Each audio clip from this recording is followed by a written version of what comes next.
দুই বোনের বিয়ে একই দিনে হয়। ছোট বোন ধনী পরিবারের ছেলেকে বিয়ে করে, কিন্তু বড় বোনের বিয়ে গ্রামের এক মাছ বিক্রি করা ছেলের সাথে হয়। যখন বর আসে তখন ছোট বোন মজা উড়িয়ে বলে, আজকে এত ভালো একটা দিন, আর আজকের দিনে ভাঙাচোরা গাড়ি নিয়ে চলে এসেছে। আবার উপর থেকে গন্ধ, বোন তুই এই মাছ বিক্রেতার সাথেই সুখে থাকবি। আসলে কে জানতো এই ভাঙাচোরা গাড়ির পরিবার রোলস রয়েলসের পরিবারের থেকেও ধনী।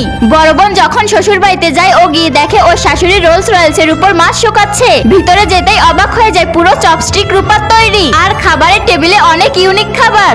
সাধারণ দেখতে পপকর্ন ও রেস্টুরেন্টের মতো স্বাদ ছিল।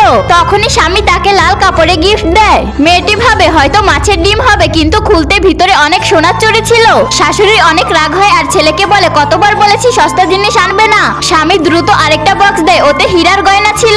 মেয়েটি আশ্চর্য হয়ে বলে, আপনি কি সত্যি মাছ বিক্রেতা? তখনই স্বামী তার জমিতে নিয়ে যায় আর বলে, এখানে আমরা মাছ চাষ করি। ওইদিকে মুরগির ফার্ম, ওইদিকে গরুর ফার্ম, যতদূর চোখ যায় ততদূরই আমাদের জমি। এই পশু পাখি মাটি এরাই আমার পরিবার। তখনই স্বামী ওর কাছে কার্ড দিয়ে বলে, এখানে টাকা আছে, তোমার যেমন চাই কিনে নিও। কিন্তু ছোট বোনের জীবন এত সহজ ছিল না। ও আরাম করতে এসেছিল, কিন্তু ওর শাশুড়ি ওকে সবসময় নির্যাতন করত। মালিশে হাত ভারী হলেই ওকে থাপ্পড় মেরে দিত। বন্ধুরা, পার্ট 2 দেখতে চ্যানেলটিকে সাবস্ক্রাইব করবে সবাই।